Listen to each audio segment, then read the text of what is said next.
Hi hello ನಮಸ್ಕಾರ welcome back to my YouTube channel Tushid creations. So ಇವತ್ತಿನ ವಿಡಿಯೋದಲ್ಲಿ ನಾವು ಬೀಟ್ರೂಟ್ ಪಲ್ಯ ಹೇಗೆ ಮಾಡೋದು ಅಂತ ನೋಡುವ. ಸೊ ಅದಕ್ಕೂ ಮೊದಲು ಯಾರೆಲ್ಲ ನನ್ನ ಚಾನಲನ್ನು ಸಬ್ಸ್ಕ್ರೈಬ್ ಮಾಡಲಿಲ್ಲ ಸಬ್ಸ್ಕ್ರೈಬ್ ಮಾಡಿ, ಲೈಕು ಕಮೆಂಟು ಶೇರು ಮಾಡಿ.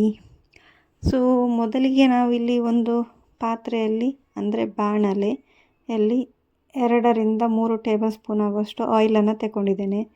ಸೊ ಅದಕ್ಕೂ ಮೊದಲು ನಾನಿಲ್ಲಿ ಆಲ್ರೆಡಿ 2 ಬೀಟ್ರೋಟನ್ನು ತುರಿದು ಇಟ್ಕೊಂಡಿದ್ದೇನೆ. ಸೊ ಮೊದಲೇ ತುರಿದು ಇಟ್ಕೊಂಡಿದ್ದೇನೆ. ಸೊ ಈಗ ಡೈರೆಕ್ಟಾಗಿ ಒಗ್ಗರಣೆ ಕೊಡ್ತಾಯಿದ್ದೇನೆ, ನೋಡ್ಕೊಳ್ಳಿ. ಸೊ ಮೊದಲಿಗೆ ಇಲ್ಲಿ 2-3 ಟೇಬಲ್ ಸ್ಪೂನ್ ಆಗುವಷ್ಟು ಆಯಿಲ್ ಹಾಕಿದ್ದೇನೆ. ನೆಕ್ಸ್ಟು ಜೀರಿಗೆ ಮತ್ತು ಸಾಸಿವೆ ಕೂಡ ಆ್ಯಡ್ ಮಾಡ್ಕೊಂಡಿದ್ದೇನೆ.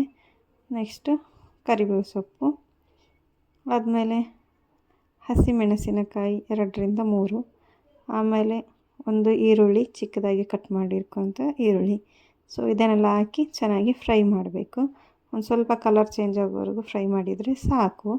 ನೆಕ್ಸ್ಟು ಒಂದು ಟೊಮೆಟೊ ತಗೊಂಡಿದ್ದೇನೆ. ಒಂದು ಟೊಮೆಟೊ ಚಿಕ್ಕದಾಗಿ ಕಟ್ ಮಾಡಿ ಇಟ್ಕೊಂಡಿರುವಂಥ ಒಂದು ಟೊಮೆಟೊ ತಗೊಂಡಿದ್ದೇನೆ. ಸೊ ಅದನ್ನು ಕೂಡ ಆ್ಯಡ್ ಮಾಡ್ಕೊಳ್ತೇನೆ. ಸೊ ಅದಕ್ಕೂ ನೋಡ್ಬೋದು ಇಲ್ಲಿ ಚೆನ್ನಾಗಿ ಈರುಳ್ಳಿಯನ್ನು ಫ್ರೈ ಆಗಲಿಕ್ಕೆ ಬಿಟ್ಟಿದ್ದೇನೆ. ಸೊ ಚೆನ್ನಾಗಿ ಫ್ರೈ ಆಗಬೇಕಿದು, ಸ್ವಲ್ಪ ಕಲರ್ ಚೇಂಜ್ ಆಗಬೇಕು. ಸೊ ಅಲ್ಲಿವರೆಗೂ ಫ್ರೈ ಆಗಲಿ. ಸೊ ಇವಾಗ ನೋಡಿದ್ರಲ್ಲ ಕಲರ್ ಚೇಂಜ್ ಆಗಿದೆ. ಸೊ ಹಾಗಾಗಿ ಈಗ ಟೊಮೆಟೊವನ್ನು ಆ್ಯಡ್ ಮಾಡಿದ್ದೇನೆ.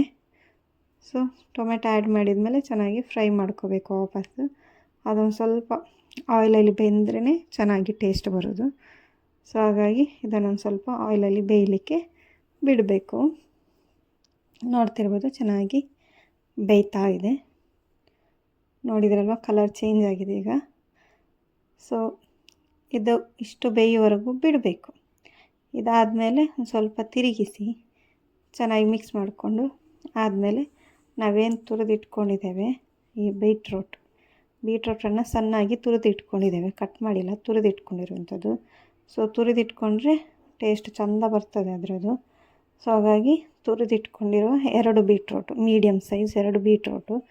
ಸೊ ಅದನ್ನು ಇಲ್ಲಿ ಆ್ಯಡ್ ಮಾಡ್ತಾ ಇದ್ದೇನೆ ನಾನು, ಆಯಿತಾ. ಸೊ ಇಲ್ಲಿ ಮೊದಲೇ ಆಯಿಲಿಗೆ ಬೇಕಾದರೆ ಶೇಂಗಾವನ್ನು ಆ್ಯಡ್ ಮಾಡ್ಬೋದು. ಸೊ ನಾನು ಶೇಂಗಾ ಲಾಸ್ಟಲ್ಲಿ ಆ್ಯಡ್ ಮಾಡ್ತೇನೆ. ಸೊ ಈಗ ಫಸ್ಟಿಗೆ ನಾವು ಇಷ್ಟು ಮಾತ್ರ ಚೆನ್ನಾಗಿ ಫ್ರೈ ಆಗಲಿಕ್ಕೆ ಬಿಡ್ತೇನೆ ಆಯಿಲಲ್ಲಿ. ಸೊ ಮತ್ತೆ ಇದನ್ನು ನೀರು ಹಾಕಿ ಏನು ಬೇಯಿಸಲಿಕ್ಕಿಲ್ಲ, ಬರೀ ಆಯಿಲಲ್ಲೇ ಬೇಯಿಸಬೇಕು. ಈ ಥರ ಆಯಿಲಲ್ಲಿ ಬೇಯಿಸಿದರೆ ಮಾತ್ರ ಇದು ತುಂಬ ಟೇಸ್ಟಾಗಿರ್ತದೆ, ನೀರು ಹಾಕಿದರೆ ಟೇಸ್ಟ್ ಬರಲ್ಲ. ಸೊ ನೋಡ್ತಾ ಇದ್ದೀರಿ ನಾನೀಗ ಅದು ಏನು 2 ತುರಿದಿಟ್ಕೊಂಡಿರೋ ಬೀಟ್ರೂಟನ್ನು ಅದನ್ನು ಮಿಕ್ಸ್ ಮಾಡ್ತಾ ಇದ್ದೇನೆ. ಸೊ ಇವಾಗ ಚೆನ್ನಾಗಿ ಮಿಕ್ಸ್ ಆಗಿದೆ. ಇದಕ್ಕೆ ಸ್ವಲ್ಪ ಚಿಲ್ಲಿ ಪೌಡರ್ ಆ್ಯಡ್ ಮಾಡ್ತಾ ಇದ್ದೇನೆ. ನಿಮಗೆ ಬೇಕಾದರೆ ಆ್ಯಡ್ ಮಾಡ್ಬೋದು, ಇಲ್ಲಾಂದರೆ ಆಪ್ಷನಲ್ ಅದು. ಸೊ ನೆಕ್ಸ್ಟ್ ಇದನ್ನು ಚೆನ್ನಾಗಿ ಮಿಕ್ಸ್ ಮಾಡ್ಕೊಳ್ಬೇಕು. ಮಿಕ್ಸ್ ಮಾಡಿದರೆ ಆಯಿತು. ಸ್ವಲ್ಪ ಹೊತ್ತು ಆಯಿಲಲ್ಲಿ ಬೇಯಲಿಕ್ಕೆ ಬಿಡಬೇಕು. ಸ್ವಲ್ಪ ರುಚಿಗೆ ತಕ್ಕಷ್ಟು ಉಪ್ಪು ಮತ್ತು ಒಂದು ಸ್ವಲ್ಪ ಅರಿಶಿಣವನ್ನು ಆ್ಯಡ್ ಮಾಡಿಕೊಂಡು ನೆಕ್ಸ್ಟ್ ಅದನ್ನು ಚೆನ್ನಾಗಿ ಮಿಕ್ಸ್ ಮಾಡಿ ಅದನ್ನು ಬೇಯಲಿಕ್ಕೆ ಬಿಟ್ಟರೆ ಆಯಿತು. ಸೊ ಇಷ್ಟು ಮಾಡಿದರೆ ಬೀಟ್ರೂಟ್ ಪಲ್ಯ ರೆಡಿ ಆಗ್ತದೆ.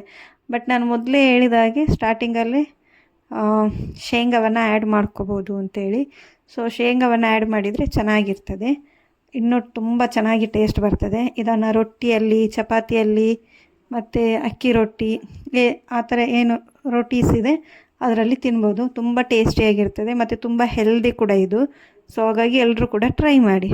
ಸೊ ಮೊದಲಿಗೆ ಹೇಳಿದಾಗೆ ನಾನು ಅದಕ್ಕೆ ಶೇಂಗಾ ಆ್ಯಡ್ ಮಾಡ್ಕೋಬೇಕಿತ್ತು, ಬಟ್ ನಾನು ಇಲ್ಲಿ ಬೇರೆ ಥರ ಆ್ಯಡ್ ಮಾಡುವ ಅಂತ ಆ್ಯಡ್ ಮಾಡಿರಲಿಲ್ಲ. ಸೊ ಫಸ್ಟು ನಾನೊಂದು ಹಂಚಿಗೆ ಎಣ್ಣೆ ಹಾಕ್ಕೊಂಡು 2 ಟೇಬಲ್ ಸ್ಪೂನ್ ಆಗೋಷ್ಟು ಎಣ್ಣೆ ಹಾಕ್ಕೊಂಡಿದ್ದೆ. ನೆಕ್ಸ್ಟು ಶೇಂಗಾವನ್ನು ಹಾಕಿ ಚೆನ್ನಾಗಿ ಫ್ರೈ ಮಾಡ್ಕೊಳ್ತೇನೆ. ಅದಕ್ಕೆ ಒಂದು ಸ್ವಲ್ಪ ಉಪ್ಪು ಖಾರ ಹಾಕಿ ಶೇಂಗಾವನ್ನು ಫ್ರೈ ಮಾಡಿಕೊಂಡು ನೆಕ್ಸ್ಟ್ ಅದಕ್ಕೆ ಮಿಕ್ಸ್ ಮಾಡಿಕೊಡೋದು.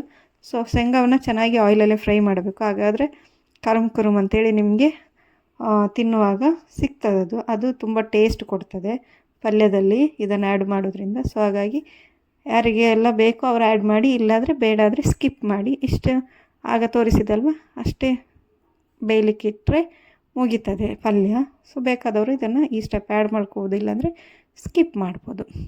ಸೊ ಇದನ್ನು ಆ್ಯಡ್ ಮಾಡೋದ್ರಿಂದ ತುಂಬ ಟೇಸ್ಟ್ ಇರ್ತದೆ, ಚೆನ್ನಾಗಿ ತಿನ್ನುವಾಗ ಕರುಮ್ ಬರುವಾಗ ಸೂಪರ್ ಆಗ್ತದೆ ಟೇಸ್ಟ್ ಮಾತ್ರ. ಸೊ ಈ ಥರ ಮಾಡಿದರೆ ಆಯಿತು. ಬೀಟ್ರೂಟ್ ಪಲ್ಯ ತುಂಬ ಹೆಲ್ದಿ ಕೂಡ.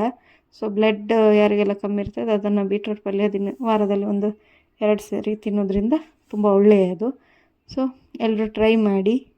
ಹಾಗೂ ಹೇಗಾಯ್ತಂತ ಕಮೆಂಟ್ ಕೂಡ ಮಾಡಿ. ಸೊ ಇನ್ನಷ್ಟು ವೀಡಿಯೋಗಳನ್ನು ನಾನು ಹಾಕ್ತಾ ಇರ್ತೇನೆ ಬೇರೆ ಬೇರೆ ರೆಸಿಪಿದು. ಸೊ ನನ್ನ ಚಾನಲನ್ನು ಸಬ್ಸ್ಕ್ರೈಬ್ ಮಾಡಿ.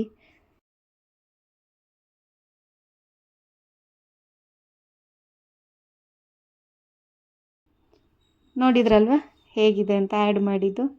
ಸೊ ಇದು ಚೆನ್ನಾಗಿ ಬರ್ತದೆ. ಇಷ್ಟು ಅದು ಆಯಿಲಲ್ಲಿ ಬೇಯಲಿಕ್ಕೆ ಬಿಟ್ಟಿದ್ದೆ ನಾನು. ಆಯಿಲಲ್ಲಿ ಬೇಯಲಿಕ್ಕೆ ಬಿಟ್ಟ ಮೇಲೆ ಅದು ಬೆಂದಿದ ಮೇಲೆ ಇದನ್ನು ಆ್ಯಡ್ ಮಾಡಿರುವಂಥದ್ದು ಶೇಂಗಾವನ್ನು. ಸೊ ಹಾಗಾಗಿ ಇದು ಚೆನ್ನಾಗಿ ಬಂದಿದೆ, ನೋಡ್ತಿರ್ಬೋದು. ಈ ಥರ ಮಾಡಿ ತಿಂದರೆ ತುಂಬ ಟೇಸ್ಟಿಯಾಗಿರ್ತದೆ. ನೀವು ಕೂಡ ಎಲ್ಲರೂ ಟ್ರೈ ಮಾಡಿ. ತುಂಬ ಟೇಸ್ಟಿ ಇರ್ತದೆ. ಸೊ ಇದಕ್ಕೆ ಶುಗರ್ ಆ್ಯಡ್ ಮಾಡಲ್ಲ ನಾವು, ಬಟ್ ಅದರಲ್ಲೇ ಶುಗರ್ ಇರುತ್ತಲ್ಲ, ಅದು ಟೇಸ್ಟ್ ತುಂಬ ಚೆನ್ನಾಗಿ ಕೊಡ್ತದೆ. ಸೊ ಇಷ್ಟು ಮಾಡಿದರೆ ಆಯಿತು. ಇದು ತುಂಬ ಟೇಸ್ಟ್ ಇರ್ತದೆ. ಆಯಿಲಲ್ಲೇ ಬೇಯಲಿಕ್ಕೆ ಬಿಡಿ, ನೀರು ಹಾಕಬೇಡಿ. ಇಷ್ಟೇ ಮಾಡಿ ಚಪಾತಿ ರೊಟ್ಟಿಯಲ್ಲೆಲ್ಲ ತಿನ್ನಿ. So thank you for watching.